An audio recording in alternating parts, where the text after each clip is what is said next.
Hello guys and welcome to another video of Leo Career. Friends, आज हम लोग discuss करने वाले हैं अबाउट द यूएस और इंडियन नेवी एक्सरसाइज जो कि कैरिड हुई है रिसेंटली। 20 जुलाई 2020 को यूएस नेवी के कैरियर द्वारा यूएसएस निमिस कंडक्ट किया है मैरीटाइम ड्रिल्स को इंडियन वारशिप्स खासकर मिडिल ईस्ट के अंदर। पैसेक्स एक्सरसाइज जो है वो उस पीरियड में आई है जब इंडिया और चाइना के बीच काफ़ी ज़्यादा टेंशन्स है। तो इसके मायने क्या हो सकते हैं इंटरनेशनल अफेयर्स के अंदर, जो एक्सरसाइज इंडिया और यूएस साझा करके नेवी के अंदर कर रहे हैं। तो इससे जुड़ी कुछ इंपॉर्टेंट हाइलाइट्स मैं आपको बता दूं। यूएसएस निमिस जो कि दुनिया की सबसे बड़ी एयरक्राफ्ट कैरियर है, ये साउथ चाइना सी से ऑन इट्स वे है। ये नेवल कैरियर जो है रिसेंटली पार्टिसिपेट किया था इसने मिलिट्री एक्सरसाइज में, जो कि साउथ चाइना सी में हुआ था यूएसएस रोनाल्ड रेगान के साथ।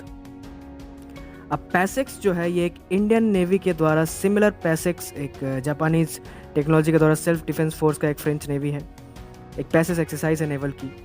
तो ये एक्सरसाइज नॉर्मली कंडक्ट किया जाता है जब प्री प्लान्ड मैरीटाइम ड्रिल्स होता है। जैसे समुद्री पनडुब्बी जो होती है वो कई बार सबमरीन के अंदर, समुद्र के अंदर जाकर अपने जो दुश्मन है, दुश्मनी जहाज़ है, वहाँ पर जाके वो खोजबीन करती है ताकि दुश्मनों का पता लगाया जा सके, उन्हें सर्वेलियंस किया जा सके और रडार सिस्टम के अंदर उनको पकड़ा जा सके। अब ये पैसेज को कंडक्ट करने के पीछे इनका मकसद ये था कि एक इंटरनेशनल बॉन्ड बने, इंटरनेशनल अफेयर्स के अंदर यूएस और इंडिया के संबंध अच्छे हों। पैसेक्स जो है वो कंडक्ट किया गया है मालाबार एक्सरसाइज के द्वारा, जो कि फास्ट अप्रोचिंग है, तुरंत ही वो आने वाला है भारत। अब ये इसका सिग्निफिकेंस इंटरनेशनल अफेयर्स में क्या होने वाला है इसे आप सरल भाषा में समझिए। जब भी जो कंट्रीज़ के बीच नेवल एक्सरसाइज होती है तो ये उनके युद्ध पोतों को एक जगह पर कारगर सिद्ध करती है कि अगर फ्यूचर में कभी किसी देश के ऊपर हमला हुआ इन दोनों में से, तो जो एक्सरसाइज कर रही है उसके साथ वो उसका साथ देगी। सेकेंड चीज़ जो है कि मालाबार एक्सरसाइज से इंडिया, जापान और यूएस के संबंध और मजबूत हुए हैं। पिछले कुछ सालों के अंदर हमने ये देखा है कि यूएस चूंकि एक अच्छा एलाई बनते जा रहा है इंडिया का, हालांकि ऐसा 90s के दौर में नहीं था। तो इससे हमें बहुत ही ज़्यादा फायदा हुआ है। इस साल हो सकता है कि इस ट्रायो को जो भारत, जापान और यूएस के द्वारा किया जा रहा है उसे ऑस्ट्रेलिया के द्वारा भी ज्वाइन किया जा सके। जनरली पैसेक्स एक प्रैक्टिस कोऑपरेशन मिशन है, इसे भी आपको यहाँ पर समझना बहुत ही ज़्यादा इंपॉर्टेंट है। अब मैं आपको बता देता हूँ कि Japan maritime self defence force होती क्या है। इसके बारे में मैं आपको डिटेल्स देता हूँ, जिसके बारे में थोड़ी देर पहले मैंने आपको बताया। ये एक जापान नेवी है जो कि वर्ल्ड वार 2 के बाद फॉर्म की गई थी जापान के द्वारा। इसमें लगभग 154 शिप्स हैं, जहाज है, और 346 एयरक्राफ्ट्स हैं। और 2000 के बाद से ही ये 4th लार्जेस्ट नेवी है वर्ल्ड की। ये आपको यहाँ पर समझना बहुत ही ज़्यादा इंपॉर्टेंट है। फ्रेंड्स, अब हम लोग डिस्कस करने वाले हैं कि चाइनीज़ ब्रांड्स ने रिसेंटली अपने प्रोडक्ट्स के अंदर मेड इन इंडिया को प्रमोट करने की बात कही है। तो इसके बारे में डिस्कशन कर लेते हैं। जैसा कि आप लोगों को पता है कि रिसेंटली बॉयकॉट चाइनीज़ गुड्स का मूवमेंट पूरे देश भर के अंदर चल रहा है, खासकर गलवान घाटी के क्लैश के बाद। आपको यहाँ पर एक बात पता होनी चाहिए कि वन प्लस, जो कि बहुत बड़ी स्मार्टफोन कंपनी मानी जाती है पूरी दुनिया के अंदर, I think it is on number 1। Apple और इनके बीच में टक्कर होते रहते हैं।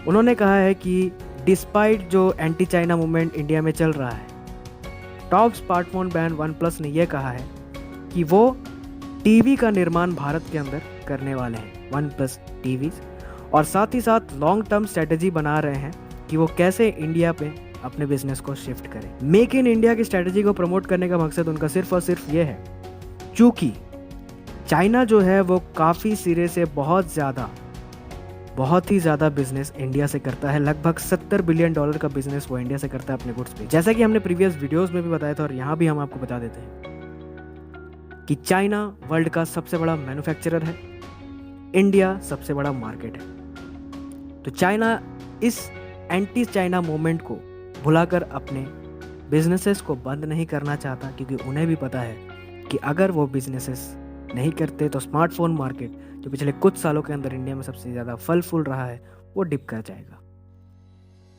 इसके साथ कंपनी ने थर्सडे को one plus TV you series और वाई सीरीज़ के स्मार्ट फीचर्स के साथ टीवी को लॉन्च किया, जो कि लगभग 5 डिवाइसेस को इनेबल कर पाएगा अपने टीवी के अंदर एक ही बार में। ये प्रीमियम हैंडसेट मेकर जो है ये भी लॉन्च करने वाली है वन प्लस। फर्स्ट स्मार्टफोन होने वाली है जो कि इंडिया और यूरोप में ही लॉन्च होगी। तो ये स्ट्रेटजी मेनली चाइना के द्वारा इसलिए किया जा रहा है ताकि जो कंपनीज़ हैं उनको लोकलाइज लेवल पे कोई दिक्कतों का सामना ना करना पड़े, और जो सेवरल यहाँ पे लोकल इंडस्ट्रीज है, हैंडसेट मेकर्स है जो बनाते हैं, क्योंकि इंडिया सबसे बड़ा स्मार्टफोन मैन्युफैक्चरिंग इंडस्ट्री बनकर उभर रहा है पिछले कुछ सालों के अंदर, तो उससे उनके कामकाज पर फर्क ना पड़े, वर्कर स्ट्राइक्स बना जाए और उनके गुड्स का बहिष्कार ना हो। इसके साथ ही उन्होंने हाईलाइट करने की भी बात की है मेड इन इंडिया कैंपेन को। तो जो प्रोडक्ट वो बेचेंगे उसको मेड इन इंडिया लिख कर बेचेंगे ताकि लोगों में एंटी चाइना का सेंटिमेंट ना पैदा हो। लेकिन यहाँ पर आपको एक बात पता होनी चाहिए कि एज चाइनीज़ को ये पता है कि इंडियंस इमोशनल होते हैं और इमोशन का फ़ायदा देखकर वो मेड इन चाइना लेकर वो चाइनीज़ का माल ले लेंगे। पर यहाँ पर आपको एक बात पता होनी चाहिए कि अल्टीमेटली चाइनीज़ की जो स्मार्टफोन इंडस्ट्री है वो दुनिया में सबसे ज़्यादा मैन्युफैक्चर करते हैं स्मार्टफोन्स इंडिया के बाद।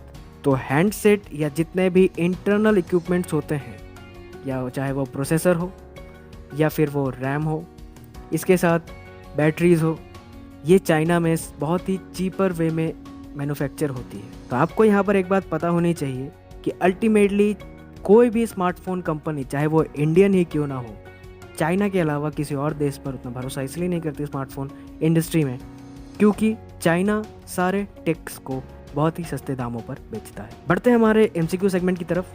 What is the name of the covid health policy जो कि recently insurance regulatory and development authority के द्वारा बनाया गया?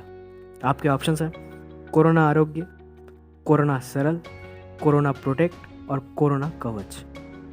इसका सही आंसर है कोरोना कवच। माइकल मार्टिन जिन्होंने प्राइम मिनिस्टर की पदवी संभाली वो किस देश के प्रधानमंत्री है? आपका ऑप्शन है फ्रांस, आयरलैंड, रशिया और जर्मनी। रिसेंटली आपने इन्हें न्यूज़ में भी देखा होगा, फिर भी मैं आपको बता देता हूँ, इसका राइट आंसर है आयरलैंड। थर्ड क्वेश्चन जो मैं आपको बताना चाहता हूँ, एक कम्युनिटी सेंटर को फॉर्म किया गया है एक स्टेट के अंदर जिसका नाम है सांस्कृतिक सद्भाव मंडल। ये किस स्टेट में इंडिया के फॉर्म हुआ है? आपका ऑप्शंस में दे देता हूँ, मध्य प्रदेश, उत्तर प्रदेश, महाराष्ट्र, बिहार। इसका सही आंसर है Uttar Pradesh. Next question, Who has been appointed as the next permanent representative of India to the United Nations? Syed Akbaruddin के बाद कौन परमानेंट रिप्रेजेंटेटिव है यूएन में इंडिया के? आपके ऑप्शन है इंद्रमणि पांडे, रोनेन सेन, विवेक काटजू, तरनजीत सिंह संधू। इसका सही आंसर है इंद्रमणि पांडे।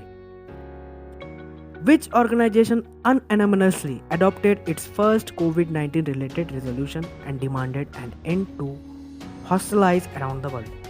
किस ऑर्गेनाइजेशन ने रिसेंटली पहला कोविड-19 रिलेटेड रेजोल्यूशन लाया अपने पार्लियामेंट में ताकि जो हॉस्टिलिटीज अराउंड द वर्ल्ड चल रही है इस वायरस को लेकर उसको ख़त्म किया जा सके? ऑप्शन है आपके G20, UN security council, commonwealth और नाटो। इसका सही आंसर है UN security council. Next question, who are the beneficiaries of the state agency APCOS launched by the government of Andhra Pradesh? APCOS के द्वारा जो लॉन्च किया गया है गवर्नमेंट ऑफ आंध्र प्रदेश, ये किस सेक्टर को बेनिफिट पहुंचाएगी? आपके ऑप्शंस है MSMEs, outsourcing staff, farmers and fisherman, school students. इसका सही आंसर है आउटसोर्सिंग स्टाफ। APCOS का निर्माण बेसिकली किया जाता था कि हम लोग जो बिजनेस में आउटसोर्सिंग करते हैं, आउटसोर्सिंग के राइट्स को और उनको किस तरीके से काम करने में सहजता हो, इसको लेकर मेजरली इसका फॉर्मेशन किया गया। और ऐसे ही रेगुलर अपडेट्स के लिए हमारे चैनल को विजिट करते रहिए और जाने से पहले इस वीडियो को लाइक, शेयर, कमेंट करना ना भूलें। साथ ही साथ अगर आप लोगों ने हमें इंस्टाग्राम पेज पे हमें फॉलो नहीं किया है तो तुरंत जाकर फॉलो करिए @leocarrier.currentaffairs। इसके साथ हमारे फेसबुक पेज का नाम है लियो कैरियर, आप वहाँ पर भी हमें फॉलो कर सकते हैं।